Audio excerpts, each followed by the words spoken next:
Shalom. Haleluya, kiranya Tuhan. Selamat pagi, selamat ibadah kepada Tuhan. Mari kita siapkan tubuh jiwa dan roh kita untuk datang memuji dan menyembah Tuhan. Kita berikan pujian kudus-kudus selanjutnya.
Ooh.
Segera tiba di tempat ini bersama kami untuk memuliakan Tuhan. Dalam pekerjaan mengganggu jalannya ibadah kami. Bahkan yang perebut berkat Tuhan yang Tuhan sediakan lewat ibadah ini, kami menyatukan hati bersama jemaat untuk memanggil nama-Mu di dalam nama Tuhan Yesus Kristus. Dalam kuasa-kuasa yang bukan dari Allah dalam bentuk apapun kami tolak, kami patahkan kuasanya di dalam nama Yesus. Dan biarlah Roh yang kudus boleh menguasai tempat ini, menguasai hati dan pikiran kami, sehingga berkat Tuhan lewat ibadah ini seutuhnya boleh menjadi bagian dalam kehidupan kami. Tuhan berkati gereja-gereja-Mu yang saat ini sedang mengadakan ibadah yang sama yang kami lakukan. Bagaimana Tuhan memberkati kami, Tuhan memberkati mereka semuanya, agar nama Tuhan dipermuliakan. Hanya di dalam nama Tuhan Yesus Kristus Kepala Gereja, kami serahkan segala doa kami buka ibadah kami pagi hari ini, dan yang siap untuk memuliakan Tuhan, mari bersama kita katakan, amin.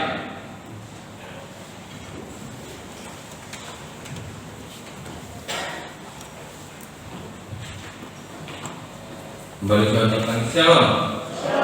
Shalom. Haleluya. Kita nama Tuhan. Pada saat pagi hari ini, daripada yang sangat istimewa, karena di depan kita ada sediaan roti dan anggur yang melambangkan pengorbanan Tuhan yang sekali salib untuk menebus kehidupan kita, dan kita layak untuk menerima keselamatan ini. Terpujilah nama Tuhan. Kita pujikan pujian sungguh indah.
Kita berikan pujian firman dari manusia.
Bagi setiap yang selamat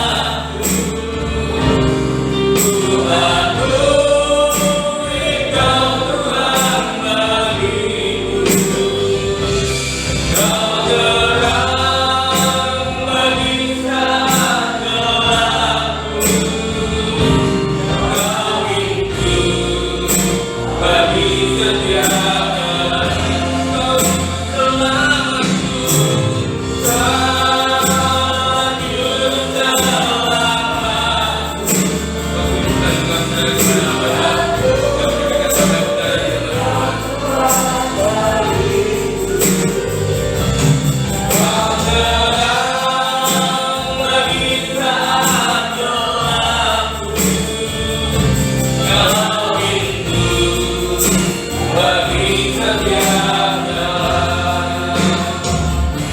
Kau rindu bagi setiap jalan.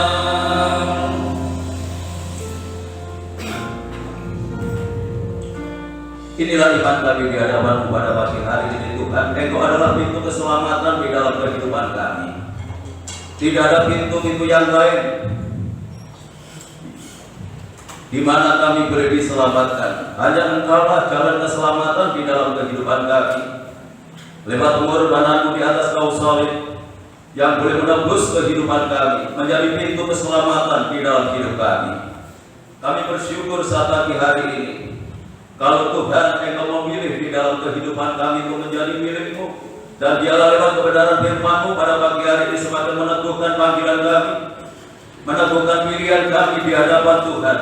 Dan Engkau adalah satu-satunya yang menjadi pengharapan di dalam kehidupan kami. Buka hati kami ketika kami mendengar akan firman-Mu, dan biarlah firman-Mu yang tersimpan di dalam hati kami boleh kami lakukan dalam kehidupan kami, dan boleh membawa kemuliaan bagi nama-Mu. Urapi hamba-Mu yang sebentar akan menyampaikan kebenaran firman-Mu. Engkau nyatakan kebenaran firman-Mu untuk kehidupan kami, karena kami perlu akan firman-Mu yang akan menuntun kami, membimbing kami, mengarahkan kehidupan kami, memiliki kehidupan yang semakin berkenan di hadapan Tuhan. Terima kasih Bapa. Dalam nama Tuhan Yesus kami berdoa dan ucap syukur. Haleluya. Amin. Silakan berkembali. Bapak Ibu Saudara yang dikasihi Tuhan, saya sampaikan shalom. Salam sejahtera di dalam kasih Tuhan kita Yesus Kristus. Hanya oleh karena anugerah dan kemurahan Tuhan, pagi hari ini kita dipertemukan kembali lewat ibadah Raya 1, di mana ibadah kita pada pagi hari ini disertai dengan persekutuan dengan tubuh dan darah Tuhan yang boleh mengingatkan kita akan kebesaran kasih Tuhan yang sudah Tuhan kerjakan di atas kayu salib, menjadi pintu keselamatan di dalam kehidupan kita. Ya, terpujilah nama daripada Tuhan. Dan pagi hari ini tema kita adalah dipilih oleh Tuhan. Ya, kita inilah adalah bagian orang-orang yang dipilih oleh Tuhan. Ya, itu sebabnya kita perlu bersyukur kepada Tuhan. Di antara banyak orang, sekian banyak orang-orang yang ada di sekeliling kita, namun Tuhan menjatuhkan pilihannya di dalam kehidupan kita.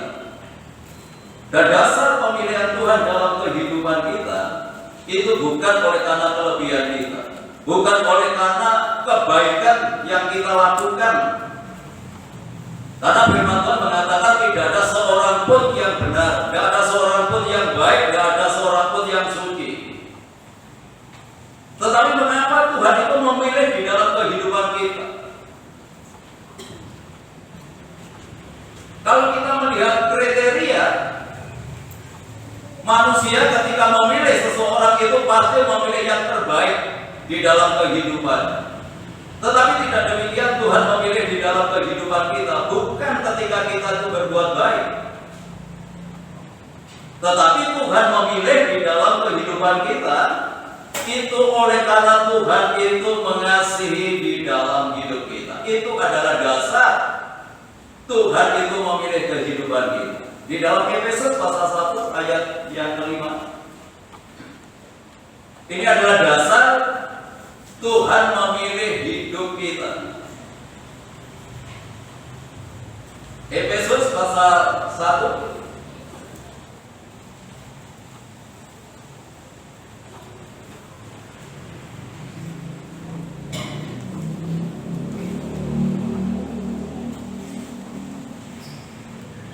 demikian firman Tuhan, dalam kasih Dia telah menentukan kita dari semula oleh Yesus Kristus untuk menjadi anak-anaknya atau menjadi miliknya sesuai dengan kerelaan kehendaknya, sesuai dengan kerelaan kehendak daripada Tuhan, di mana Tuhan itu memilih di dalam kehidupan kita. Jadi bukan oleh karena kita ada kelebihan dengan yang lain, bukan karena kita baik, bukan karena kita kudus, tetapi oleh karena kasih karunia yang Tuhan anugerahkan di dalam kehidupan kita, sehingga kita menjadi bagian orang-orang yang dipilih oleh Tuhan.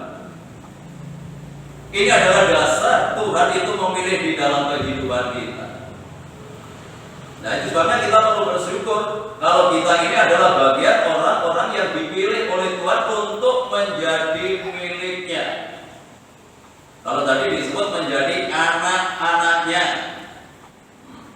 kita perlu bangga ketika kita memiliki Bapa seperti Dia, ya, yang mengasuh kehidupan kita, dan tentunya Dia akan bertanggung jawab dalam kehidupan kita karena kita adalah miliknya. Kalau kita memiliki sesuatu, tentu kita akan bertanggung jawab. Ya, kalau kita sebagai orang tua, Tuhan percayakan anak-anak dalam kehidupan kita, kita orang tua pasti bertanggung jawab atas kehidupan anak-anak kita. Tidak hanya memenuhi segala keperluan kebutuhannya, juga masalah pendidikannya, tetapi juga masalah moralnya juga diperhatikan. Tidak ada orang tua yang tidak menghendaki anak-anaknya itu melakukan sesuatu yang tidak baik dalam kehidupannya. Jadi tidak sebatas melengkapi, tidak sebatas mencukupi kebutuhan anak-anak, tetapi juga bertanggung jawab di dalam kehidupan moralnya. Kalau Tuhan memilih di dalam kehidupan kita, itu pasti Tuhan itu akan bertanggung jawab dalam kehidupan kita. Dalam situasi yang sulit seperti apapun yang kita hadapi saat ini, percayalah, Tuhan akan bertanggung jawab dalam kehidupan kita. Karena kita miliknya. Kalau kita sebagai orang tua saja bertanggung jawab untuk anak-anak kita, apalagi Tuhan. Ya, tergantung penyerahan hidup kita ini kepada Tuhan. Sejauh mana penyerahan kita kepada Tuhan. Nah, sebabnya jangan melihat situasi dan kondisi yang kita hadapi saat ini, kita bisa stres. Dan banyak orang yang stres hari ini karena melihat situasi dan kondisi. Nah, kita bersyukur kalau kita ini dipilih, dipungut oleh Tuhan untuk menjadi miliknya. Tuhan pasti akan bertanggung jawab dalam kehidupan kita. Dan Tuhan tidak hanya memenuhi segala kebutuhan kita, tetapi Tuhan akan melengkapi karakter kita ini menjadi seperti karakter yang terdapat di dalam pribadi Tuhan Yesus.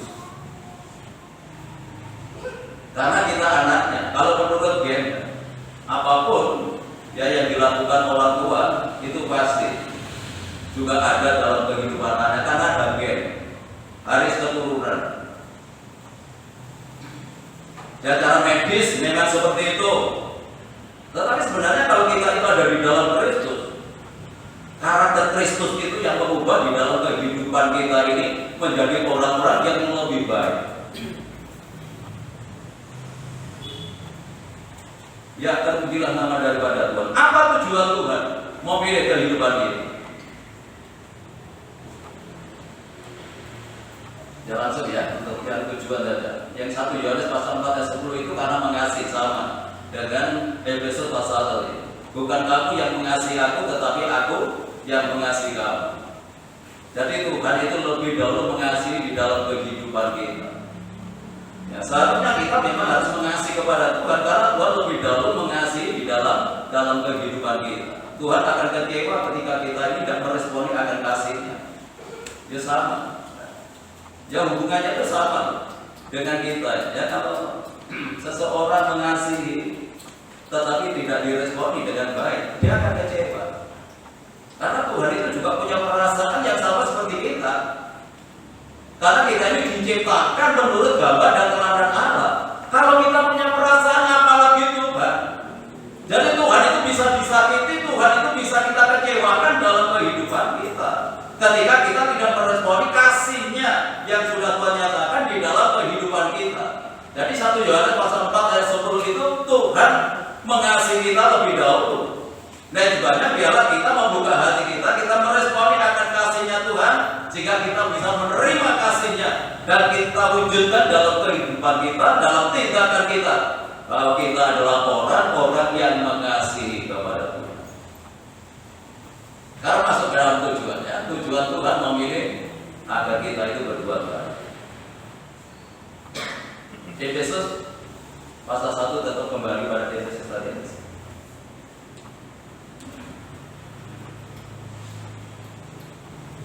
Bukan 1, pasal 2. Salah penulisan itu ya, Efesus pasal 2 ayat 10.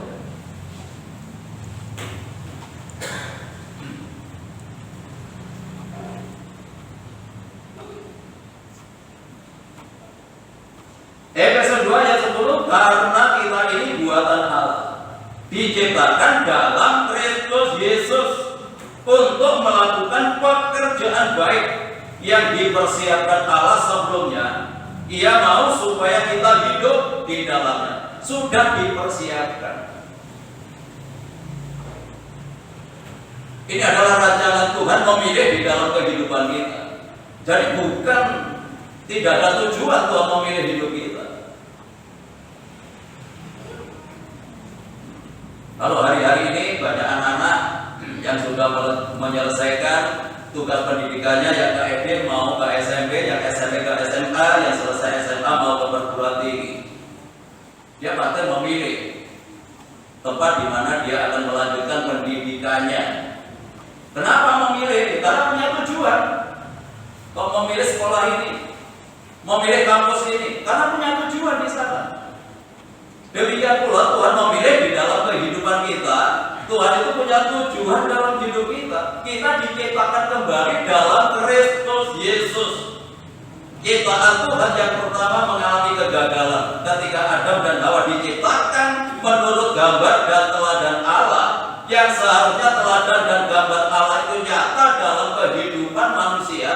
Tetapi manusia tidak bisa mempertahankan itu dalam hidupnya oleh karena kuasa kegelapan yang menggodanya,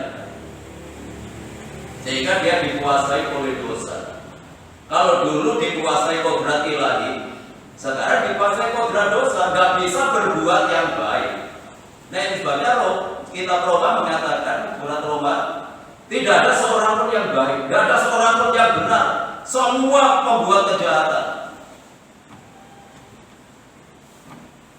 Lalu Tuhan memilih, karena semua orang sudah memiliki kodrat dosa. Gak ada yang bisa berbuat baik, gak ada yang bisa menyenangkan hatinya Tuhan. Nah itu sebabnya Tuhan memilih kita dalam kehidupan ini, dan punya tujuan supaya melakukan pekerjaan baik yang dipersiapkan Allah.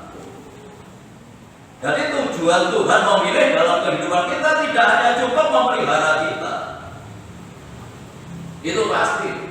Dan percayalah, selama kita itu melekat kepada Tuhan,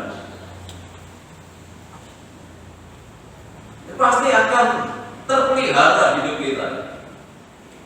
Jalan Tuhan itu tidak terduga. Bisa 1001 macam jalan yang Tuhan sediakan dalam kehidupan kita ketika kita dekat dengan Tuhan. Dan seringkali banyak anak Tuhan itu mengambil jalan sendiri, mengambil jalan pintas, tidak mengandalkan Tuhan dalam kehidupannya, karena melihat situasi dan kondisi yang menekan dalam hidupnya, sehingga melihat Tuhan itu kabur.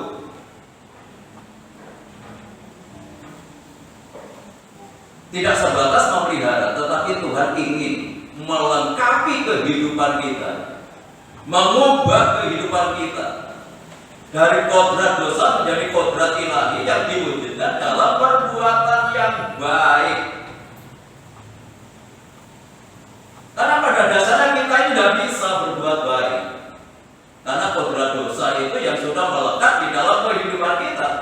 Itu sebabnya Rasul Paulus di dalam Roma pasal 7 mengatakan, aku punya keinginan berbuat baik, punya kehendak melakukan yang baik, tetapi yang aku lakukan bukan yang baik, tetapi justru yang jahat itu yang aku lakukan. Dengan kata lain, manusia yang sudah mengenakan kodrat dosa ini susah untuk berbuat yang baik. Ya ketika kita mendengarkan firman Tuhan, kita ada keinginan, dan muncul keinginan untuk selalu melakukan perbuatan yang baik ketika kita masih ada di dalam gereja. Karena hadirat Tuhan, karena kuasa Tuhan yang masih kita rasakan. Nanti ketika kita pulang, sudah berbeda suasana. Ketika di gereja mau melakukan kehendak Tuhan, mau berbuat yang baik, tetapi begitu di tengah jalan, apalagi sudah sampai di rumah, sudah berangkatnya belum sarapan, istrinya di rumah belum masak, perut keroncongan, itu semua lemot-mot ya kepala. Ya, kita juga harus bisa tahan, apalagi ini bulan puasa. Apalagi ini bulan puasa, ya itu sebabnya kalau kita makan ya jangan di sembarang tempat, ya supaya kita tidak mengganggu saudara kita yang sekarang ini sedang melakukan ibadah puasa. Yaitu salah satu perbuatan yang baik. Kan baik ya? Kalau kita tidak mengganggu orang. Ya. Kalau makan di rumah saja, di tempat yang tersembunyi, supaya tidak mengganggu saudara-saudara kita yang melakukan ibadah puasa saat ini. Ya, puji Tuhan. Jadi susah untuk berbuat yang baik. Coba kita lihat sekarang ini bagaimana kehidupan orang. Apalagi kalau sudah berbicara masalah politik, gak ada orang yang memuji. Dia memuji karena mendapatkan sesuatu. Coba kalau dia dikecewakan. Coba kalau dia tidak mendukung. Kalau saya memperhatikan itu hanya saling mencela, saling menjatuhkan satu dengan yang lain. Demikian pula tidak jauh beda dengan dunia usaha, dunia pekerjaan. Susah orang itu untuk melakukan perbuatan yang baik ketika diperhadapkan dengan situasi dan kondisi yang tertekan seperti ini. Di tengah-tengah dunia yang seperti ini, Tuhan ingin memilih kehidupan kita supaya kita dapat melakukan perbuatan yang baik yang dipersiapkan. Allah sedang mempersiapkan kehidupan kita supaya kita memiliki cara hidup yang berbeda. Apalagi menjelang hari raya ini, ya banyak kesulitan-kesulitan yang dihadapi jika banyak orang yang melakukan tindak kejahatan. Dan sebabnya perlu berhati-hati. Memakai perhiasan yang khususnya yang wanita ini, jangan berlebihan. Walaupun saya sudah ajarkan ini setiap hari Rabu karena memang 1 Petrus pasal yang ke-5 itu berbicara masalah perhiasan yang rohani. Bukan salah kita mengenakan perhiasan yang lahiriah, tetapi jangan berlebihan, apalagi dalam situasi dan kondisi yang seperti ini. Itu malah justru nanti mencelakakan dirinya sendiri. Ya, terpujilah nama daripada Tuhan, karena banyak orang yang nekat melakukan kejahatan untuk memperoleh sesuatu demi kebutuhan.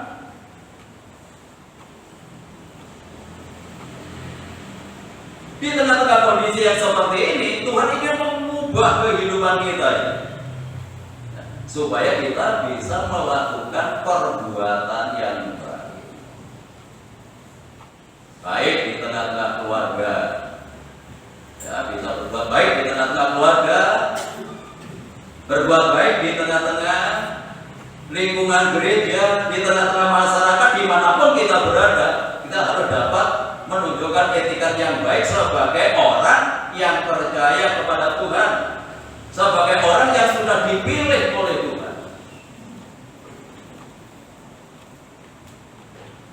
Kita harus bisa, karena Tuhan yang memberikan kemampuan di dalam kehidupan kita. Ya, yang kedua, apa tujuan Tuhan memilih dalam hidup kita? Supaya kita kudus. Kembali Efesus pasal 1.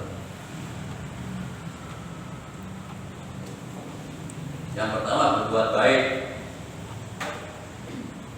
lalu ditingkatkan kudus dan tak bercela, nggak ada cacat sama sekali.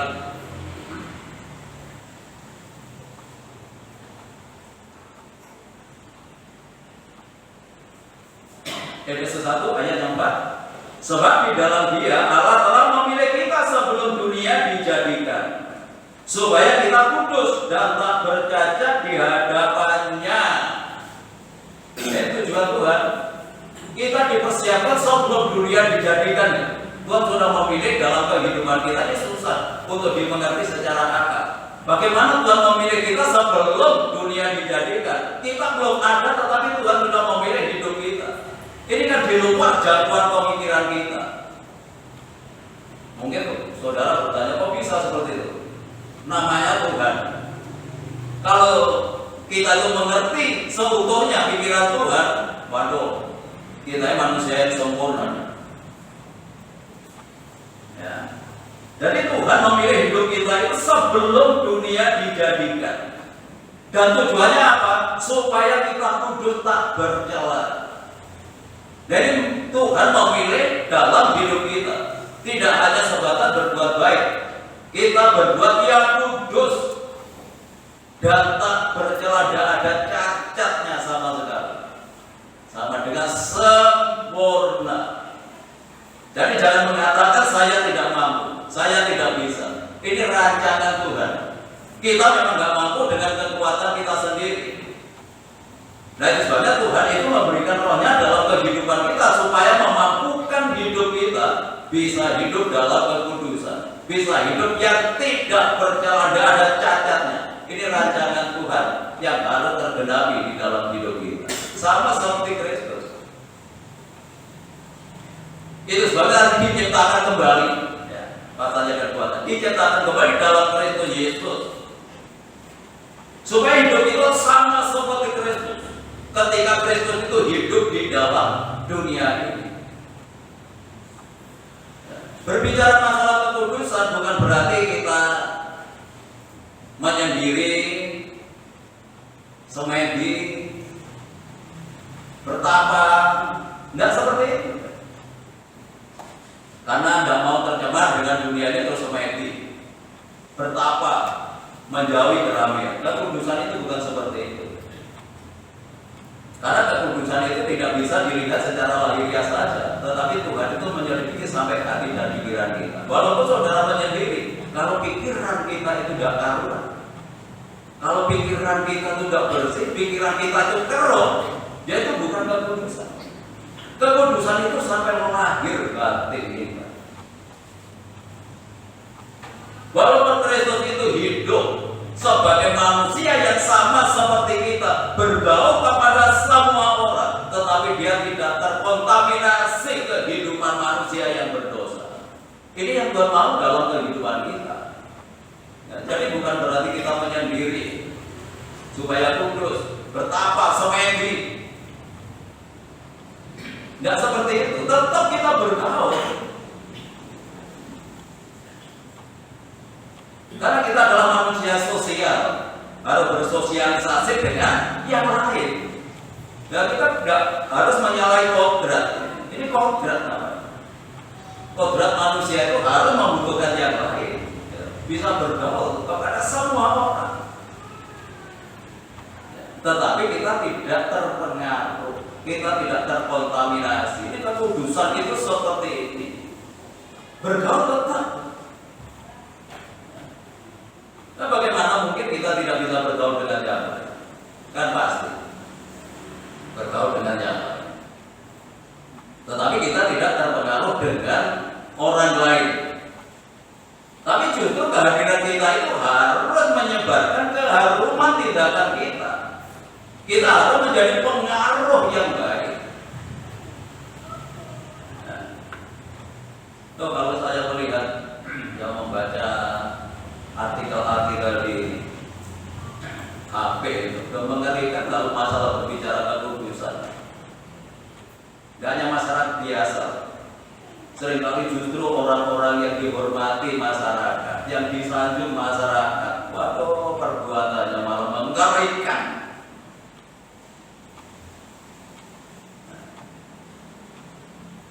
Bagaimana mereka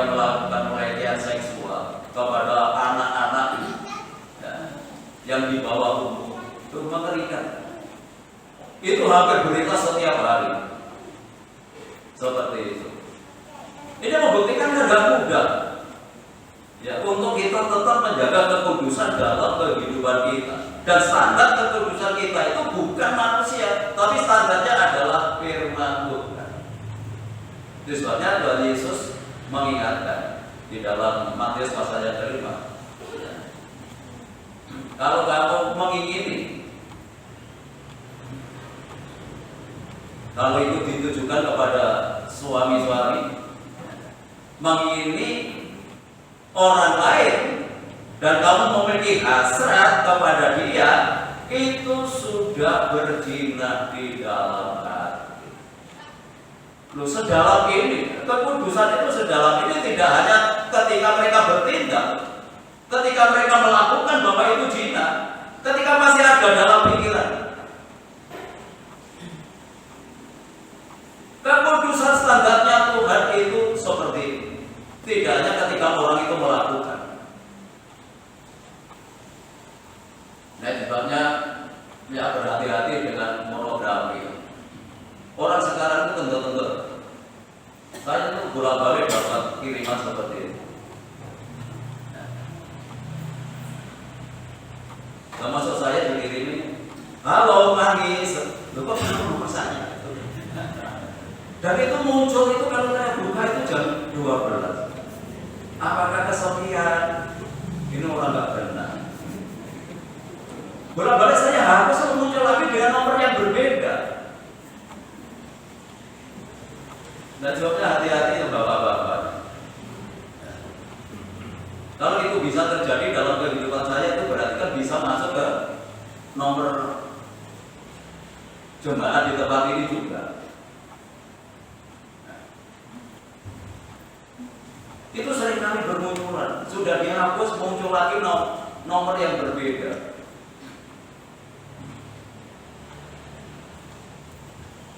Jadi godaan kita itu sangat luar biasa. Dan untuk menjaga kekudusan, memiliki kehidupan yang tidak bercela, itu tidak mudah, banyak godaan, banyak tantangan. Marilah kita itu mengerti akan kehendak Tuhan. Untuk menggenapi rancangan Tuhan itu tidak gampang di tengah-tengah dunia yang sudah rusak tadi. Dan orang sekarang itu kan tidak mau hidup susah. Sudah peduli apakah sudah punya istri, apakah sudah punya anak, apakah sudah punya keluarga, tidak peduli anak sekarang. Yang penting kebutuhannya itu. Sangat mengerikan penjualan ya, gadis-gadis belia sekarang ini sudah bermunculan dan marak sekali. Itu kan hanya demi uang saja, demi kehidupan saja. Dan sebabnya kita berhati-hati dalam hidup ini. Ya. Sudah saya katakan, ujian itu tidak ketika kita itu dalam kesulitan masalah usaha, pekerjaan, masalah keuangan. Ujian itu ketika kita diberkati oleh Tuhan, itu juga ujian bagi kehidupan kita. Apakah ketika berkat Tuhan itu semakin meningkat, berkat Tuhan semakin bertambah, apakah kita tetap bisa hidup menjaga kekudusan kita? Malah justru itu adalah celah bagi kehidupan banyak orang untuk berbuat dosa, karena ada fasilitas. Jadi ujian itu tidak hanya ketika kita dalam kesulitan, ketika kita dalam kelimpahan, mungkin posisinya semakin ditingkatkan oleh Tuhan, dompetnya semakin tebal, usahanya semakin maju. Ini perlu berhati-hati karena semakin banyak godaan. Kalau dompetnya nggak ada isinya, nggak ada orang yang lirik. Kalau dompetnya kantong, waduh, sudah beda lagi. Itu banyak ujian, banyak tantangan dalam hidupnya. Kalau orang itu mengerti akan kehendak Tuhan, orang itu mengerti akan panggilan dan pilihan Tuhan dalam hidupnya, dia akan menggenapi rancangan Tuhan dalam hidupnya. Hidup kudus, tidak bercacat dan tidak bercela.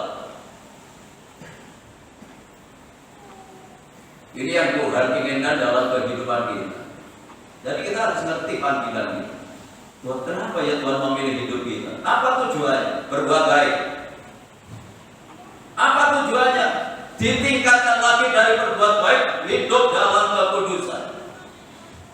Hidup tidak bercela, mulai dari pikiran kita sampai dalam tindakan kita. Jadi kalau ada pikiran-pikiran yang jahat, ya harus berubah. Apalagi kalau menyimpan kepahitan, menyimpan dendam, menyimpan sakit hati, walaupun mungkin luarnya baik, ya tetap bisa mengatakan shalom. Itu kan luarnya saja. Tapi Tuhan itu kan menilai kita tidak hanya luarnya, tetapi sampai ke dalaman hati kita, ke dalaman pikiran kita. Itu yang menilai semua Tuhan. Dan juga dalam kita bersosialisasi dengan yang lain, ya biarlah kita ini tidak hanya lahiriah kita, tetapi sampai pikiran kita itu murni, pikiran kita bersih, tidak ada kejahatan, tidak ada niat-niat yang tidak baik dalam kehidupan kita. Ya puji Tuhan. Setelah kita bisa berbuat baik, kita hidup dalam kekudusan. Tuhan ingin jadikan kita menjadi imam. Nah, imam itu apa tugasnya? Ya untuk melayani Tuhan. Ya 1 Petrus pasal 2. Yang ketiga, kenapa Tuhan memilih hidup kita menjadi imam? Imam itu harus bisa berbuat baik, imam itu harus kudus. Nah, sebabnya dimulai dari perbuatan baik, dimulai dari hidup yang kudus. Setelah itu menjadi imam, dipakai oleh Tuhan.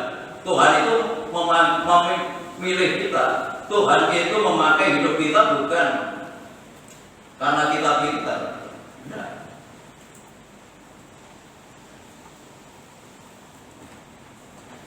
Kita kudus.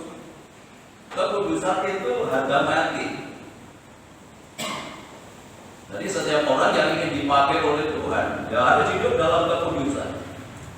Ayat 9. 1 Petrus 2 ayat 9. Tetapi kamulah bangsa yang terpilih, imamat yang rajani, bangsa yang kudus, umat kepunyaan Allah sendiri, supaya kamu memberitakan perbuatan-perbuatan yang besar dari Dia yang telah memanggil kamu keluar dari kegelapan kepada terangnya yang ajaib. Menjadi imam, imamat yang rajani, menjadi imam-imam, orang-orang yang melayani Tuhan, bangsa yang kudus. Jadi tujuan Tuhan untuk memilih kehidupan kita. Kita dimasukkan golongan orang-orang, atau kita dimasukkan golongan bangsa yang kudus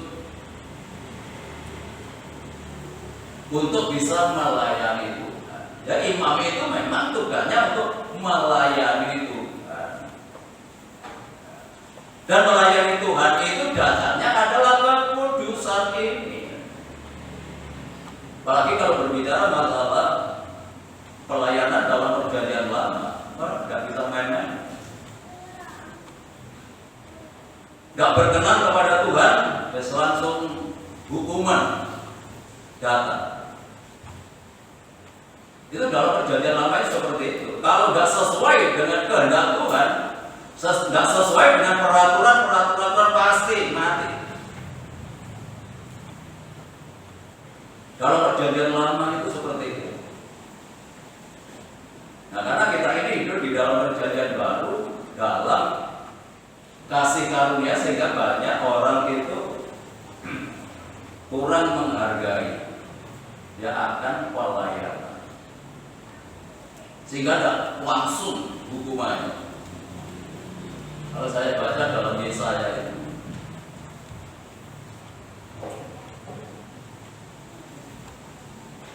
bagaimana orang-orang yang melalaikan, celakalah orang-orang yang melalaikan sebuah pelayanan.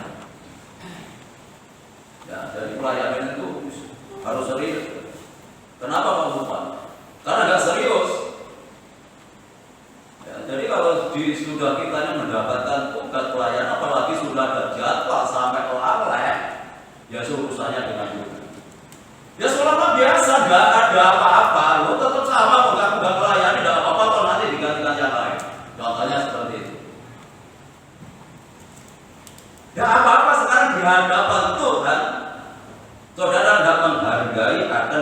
kepercayaan Tuhan dalam hidupnya. Ya kita memang untung hidup dalam perjanjian baru, kalau dalam perjanjian lama habis kan. Yang pertama, tugas imam saya menjaga api mezbah itu tetap menyala. Imamat Tasana. Imamat Tasana ayat yang ke-12 dan 13.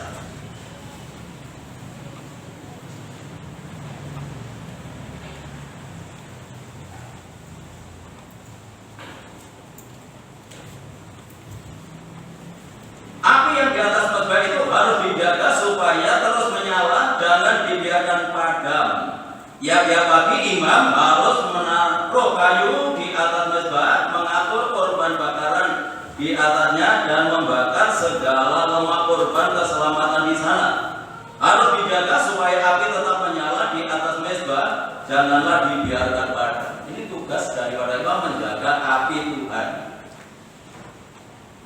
Jadi kalau bangsa Israel memberikan persembahan ditaruh di atas mezbah, itu bukan api sembarangan. Yang dimaksud api di sini itu langsung api dari Tuhan. Ya kalau kita berbicara masalah tabernakel, api dari mezbah itu api yang dari Tuhan, dan untuk menyalakan semua diambilkan dari api itu. Baik untuk pelita emas maupun mezbah dupa yang ada di ruangan suci itu diambilkan api dari mezbah itu. Dan sebabnya ketika imam itu tidak mengambil api dari sini, mengambil api yang lain, langsung gak usah tunggu mendapatkan hukuman Tuhan seperti Nadab dan Nabi. Jadi imam itu harus menjaga itu. Api dari Tuhan. Api itu berbicara apa? Semangat. Semangat yang dari Tuhan itu harus tetap dijaga. Tidak boleh kita padam. Semangat kita harus tetap menyala. Nah itu sebabnya Roma pasal 12 mengatakan, janganlah hendaknya kerajinanmu kendor. Biarlah rohmu menyala-nyala dan layanilah Tuhan. Jadi kalau saat ini api yang dari Tuhan itu sudah mulai padam, ya kita jaga jangan sampai padam. Karena kita adalah imam-imam. Tadi disebutkan di dalam 1 Petrus, kamu adalah imamat yang kerajaan. Kita imam yang harus menjaga api ini, tidak boleh padam. Ketika Tuhan sudah menyalakan api itu dalam kehidupan kita, jangan sampai api itu padam. Terus dijaga. Ya kalau kita sudah mulai tidak ada gairah untuk ibadah, tidak ada gairah untuk berdoa, tidak ada gairah untuk membaca firman Tuhan, ini sudah mulai. Kalau dijaga kembali, kita jaga api dari Tuhan, api semangat yang dari Tuhan itu, supaya tidak padam. Ini tugas kita bersama karena kita adalah imam-imam. Jadi imam itu harus menjaga api Tuhan tetap semangat, tetap bergairah untuk melayani. Karena Tuhan sudah melayani kita sampai Dia rela mengorbankan tubuhnya di atas kayu salib untuk mewujudkan pelayanannya di dalam kehidupan kita, manusia yang berdosa ini, supaya mendapatkan keselamatan daripada itu. Pelayanannya Tuhan sebagai imam besar, dan kita adalah imam-imam yang harus tetap menjaga api semangat ini, api kesetiaan, api kasih dari Tuhan harus tetap kita jaga, supaya semakin hari semakin membara, semakin hari semakin berkobar dalam kehidupan kita untuk menyatakan kasih kita kepada Tuhan. Tuhan Yesus memberkati kita pada pagi hari. Haleluya. Itu adalah tujuan Tuhan memilih di dalam kehidupan kita. Dan untuk kita berbuat baik, untuk kita hidup dalam kekudusan, dan kita menjadi imam untuk melayani Tuhan. Kita pujikan satu pujian. Betapa besar kasih-Mu Allah.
Mari kita agungkan Tuhan.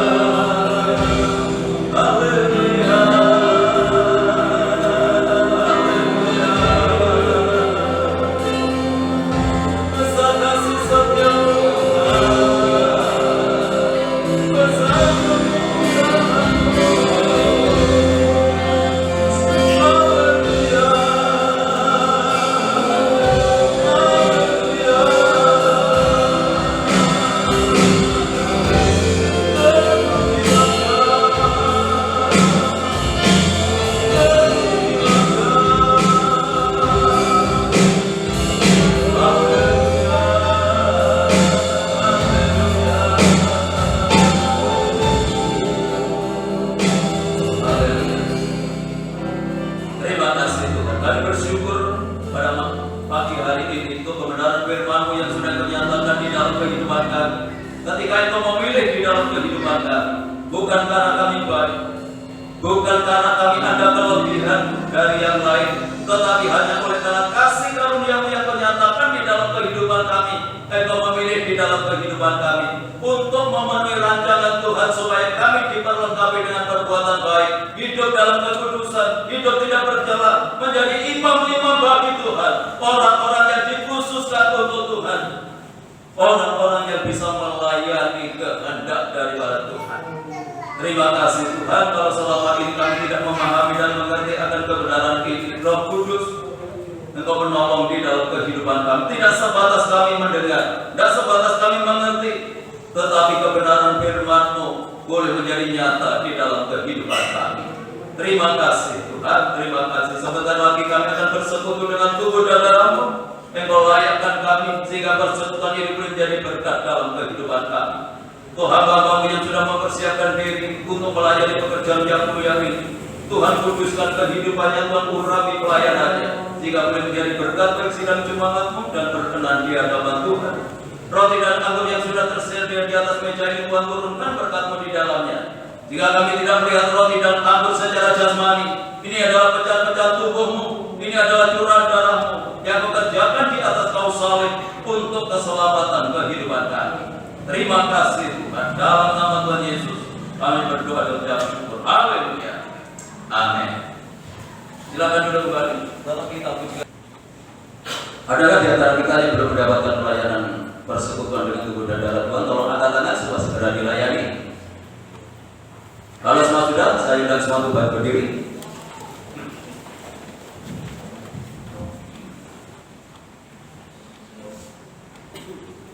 Mari kita angkat tubuh Tuhan lebih tinggi dari kepala kita. Kita junjung tinggi, kita hormati, kita muliakan pengorbanan Tuhan di atas kayu salib. Dia merelakan tubuhnya dipecah-pecahkan untuk membuktikan kasih-Nya di dalam kehidupan kita. Dia menyerahkan seluruh kehidupannya demi kasih-Nya di dalam hidup kita. Untuk itu dengarkan firman Tuhan, sebab apa yang telah kuteruskan kepadamu telah kuterima dari Tuhan, yaitu bahwa Tuhan Yesus pada malam waktu yang diserahkan mengambil roti, dan sesudah itu Ia mengucap syukur atasnya, Ia memecah-mecahkannya dan berkata, inilah tubuhku yang diserahkan bagi kamu. Perbuatan ini menjadi peringatan akan aku. Bukankah roti yang kita pecah-pecahkan adalah persekutuan di dalam tubuh Kristus? Mari kita makan dengan iman dalam nama Tuhan Yesus.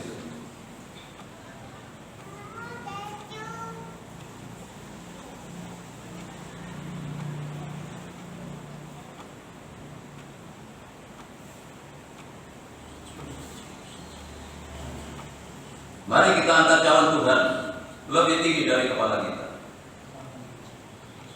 Demikian juga yang mengambil cawan sesudah makan lalu berkata, cawan ini adalah perjanjian baru yang dimeteraikan oleh darahku. Perbuatlah ini setiap kali kamu meminumnya menjadi peringatan akan aku. Sebab setiap kali kamu makan roti ini dan minum cawan ini, kamu memberitakan kematian Tuhan sampai Ia datang. Bukankah anggur yang dicurahkan adalah persekutuan di dalam darah Kristus? Amin. Mari kita hidup dengan iman dalam nama Tuhan Yesus.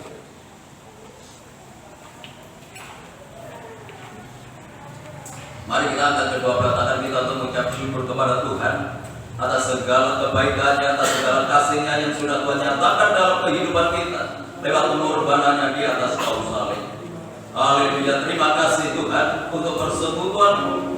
Lewat firman-Mu, kami boleh bersekutu dengan tubuh dan darah-Mu yang sudah Kau sediakan di dalam kehidupan kami. Kami percaya Kau ada di dalam kehidupan kami. Engkau ada Tuhan nyata di dalam hidup kami. Engkau menguasai hidup kami, Kau mengendalikan kehidupan kami, supaya kami bisa hidup sesuai dengan kehendak daripada Tuhan. Terima kasih Bapa, terima kasih. Kami percaya Kau sudah menguatkan kami, Kau sudah meneguhkan kami dalam pengiringan kami kepada Tuhan lewat pemberitaan firman-Mu pada saat pagi hari ini. Dalam nama Tuhan Yesus kami berdoa dan mengucap syukur. Haleluya. Amin. Silakan duduk kembali. Pelayanan selanjutnya atau waktu selanjutnya kami serahkan kepada Bapak Firman yang akan menyampaikan waktu. Saya mengingatkan pada tanggal 15 itu Jumat Agung dan tanggal 17 itu sudah Paskah. kita sudah melakukan sebentar lagi Natal lagi. Dan itu sebabnya pada pagi hari mulai hari ini dibuka persembahan Paskah. Bapak Ibu yang digerakkan Tuhan, yang merasa diberkati oleh Tuhan, mengambil bagian dalam pelayanan Paskah ini bisa diserahkan Ibu Heri dan bisa dimasukkan ke kotak. Harus ditulisi kalau untuk Paskah ya tulisi aja untuk Paskah. Jadi dimulai hari ini dan ditutup nanti tanggal 15 persembahannya. Ya, terima kasih untuk perhatiannya. Di dalam yang lain saya undang semua berdiri, kita akhiri ibadah kita pada pagi hari ini. Kita pujikan amat besar Tuhan.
Sehingga Engkau memilih di dalam kehidupan kami. Terima kasih untuk berkat-Mu yang sudah Engkau nyatakan lewat ibadah ini.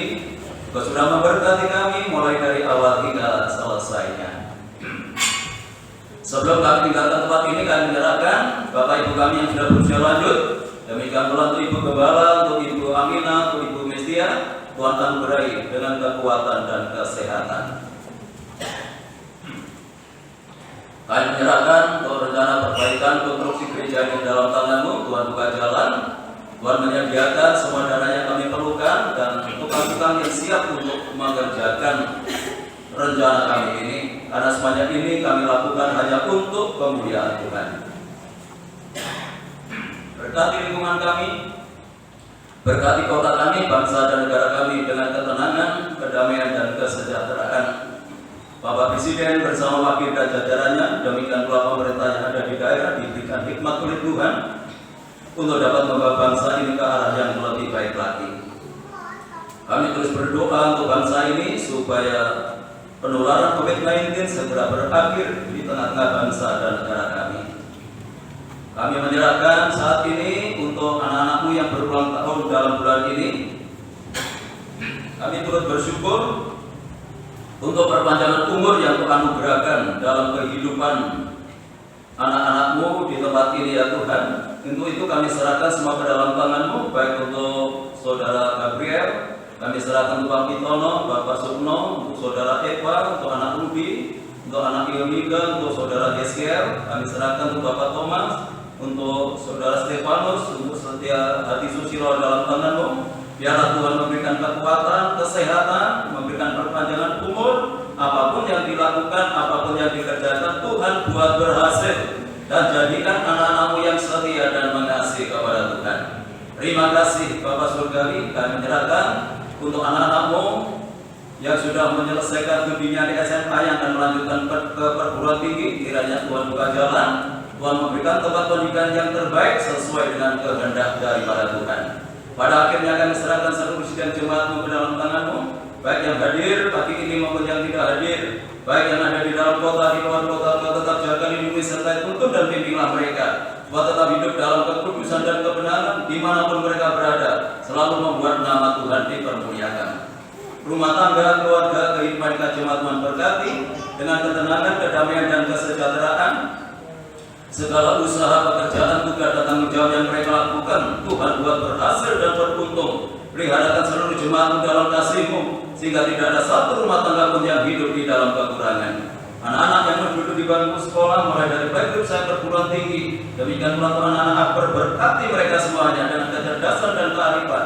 Jadikan anak-anak yang berprestasi, baik dalam akademiknya maupun non-akademiknya, jadikan berkat dalam pergaulannya. Terima kasih Tuhan bagi jemaat yang sudah memberikan persembahannya, mengembalikan perpuluhannya, kembalikan berlipat kali ganda sesuai dengan janji firman-Mu. Sebentar lagi kami akan tinggalkan tempat ini kembali ke rumah kami masing-masing. Jaga, lindungi, sertai kami dalam perjalanan. Tiba di rumah dengan selamat, tidak kekurangan sesuatu apapun. Kembalikan kami dalam kegiatan ibadah yang akan datang dalam keadaan yang lebih baik dari pagi hari ini.